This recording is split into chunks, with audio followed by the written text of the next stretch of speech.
Kemudian yang perlu saya ingatkan kepada saya dan antum sekalian, antum berusaha setiap hari itu untuk baca.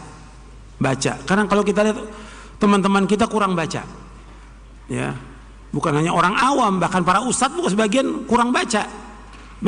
Kalau dibilang baca, yang pertama kali yang dibaca apa? Al-Quran. Nabi suruh baca Quran sehari berapa juz?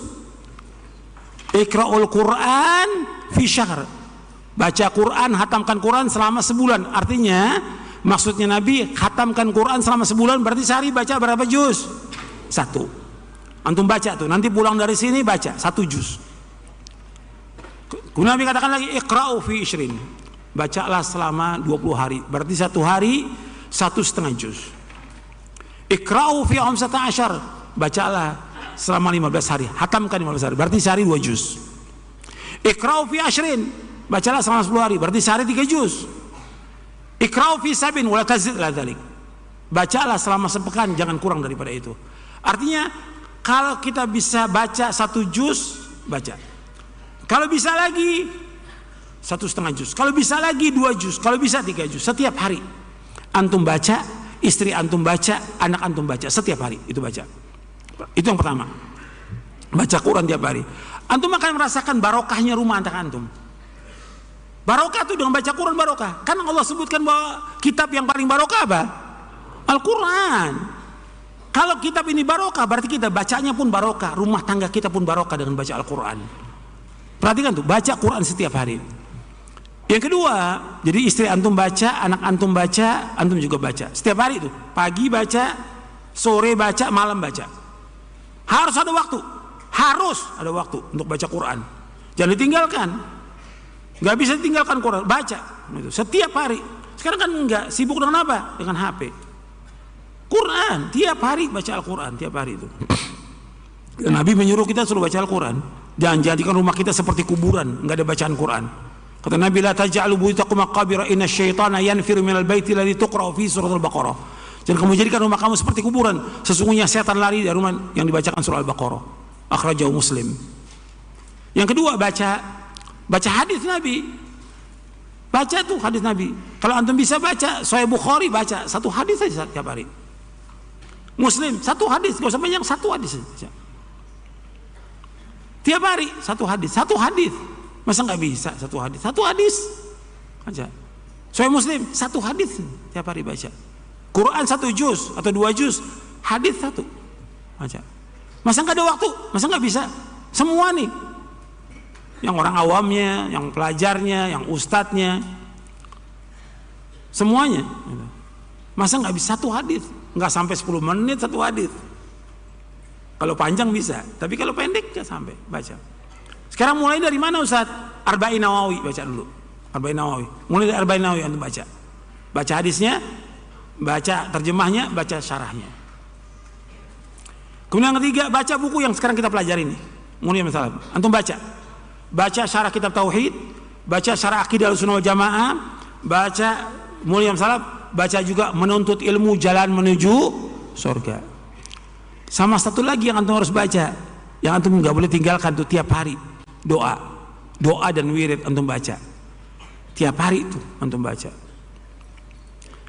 Kemudian yang keempat yang saya ingatkan antum, jangan tinggalkan zikir ba'da sholat, zikir pagi, zikir sore, zikir mau tidur, antum jangan tinggalkan. Zikir itu benteng kita dari gangguan setan, dan juga zikir itu menguatkan hati kita dan hubungan kita kepada Allah. Zikir itu menenangkan hati kita.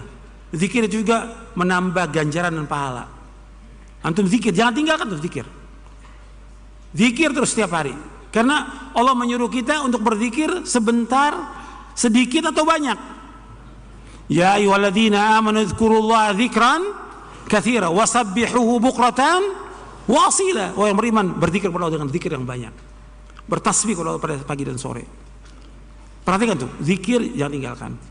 Kemudian yang kelima, antum jaga sholat yang 5 waktu. Untuk laki-laki di masjid, yang perempuan juga di rumah jaga sholatnya. Jangan zuhur menjelang asar, jangan asar menjelang maghrib, jangan maghrib pada waktunya. Kerjakan, antum kerjakan sholat 5 waktu.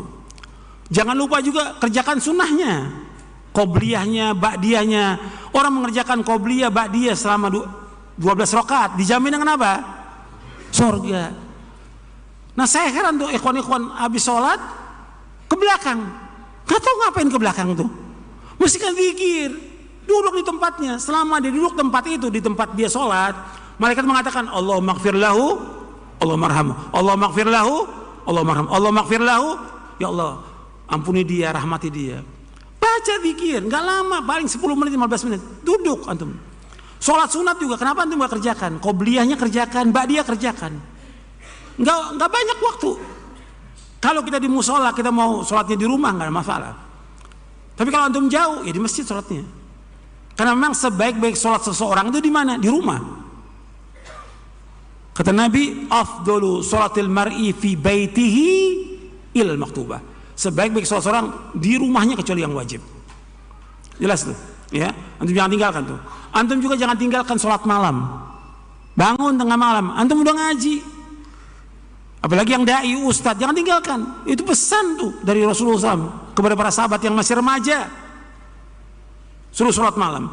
Bahkan Nabi mengatakan kepada Abdullah bin Amr bin As, ya Abdullah, la takun mithla fulanin kana yaqumul laila fataraka qiyamal. Wahai Abdullah, jangan kamu seperti si fulan. Tadinya rajin sholat malam, ditinggalkan sholat malam.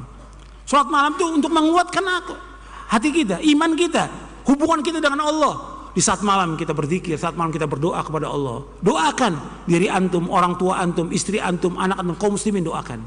Bangun tengah malam. Orang beriman selalu bangun tengah malam.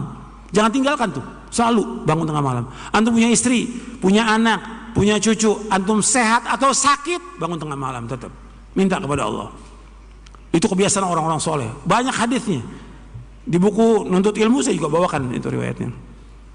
Kemudian yang perlu juga antum perhatikan lagi, antum berusaha untuk banyak sedekah. Sedekah. Karena itu sedekah punya kekuatan yang luar biasa. Jangan bakhil, jangan pelit. Apa aja antum yang ada sedekahkan. Meskipun antum miskin, sedekah. Karena bisa saja 1 dirham itu bisa mengalahkan 100 dirham. Sabaqa dirhamun mi'ata dirhamin Rasulullah. Banyakin sedekah. Sedekah itu luar biasa pengaruhnya kepada diri kita, keluarga kita, anak kita, rumah tangga kita, itu luar biasa pengaruhnya. Banyakin sedekah. Jangan ditunda. Sekarang bisa sedekah. Gitu. Jadi perhatikan. Kemudian yang terakhir saya ingatkan, antum yang wajib bagi antum jaga diri antum, keluarga antum dari api neraka. Fokus dengan istri kita, anak. Hatta kita sibuk kerja, kita usaha, kita dagang, kita segala macam, tetap fokus. Istri, anak itu perhatikan. Karena antum akan ditanya oleh Allah tentang apa? Tentang istri antum, tentang anak antum. Akan ditanya dari kiamat nanti. Maka jaga, ya ayyuhalladzina amanu qu anfusakum wa ahlikum nara. Mudah-mudahan yang saya sampaikan bermanfaat untuk saya dan untuk antum sekalian. Dan kurang lebihnya saya mohon maaf. Wassallallahu nabiyana Muhammadin sallallahu alaihi wa ala wasallam. Subhanakallahumma bihamdik asyhadu an la ilaha illa anta astaghfiruka wa atubu ilaik. Assalamualaikum warahmatullahi wabarakatuh.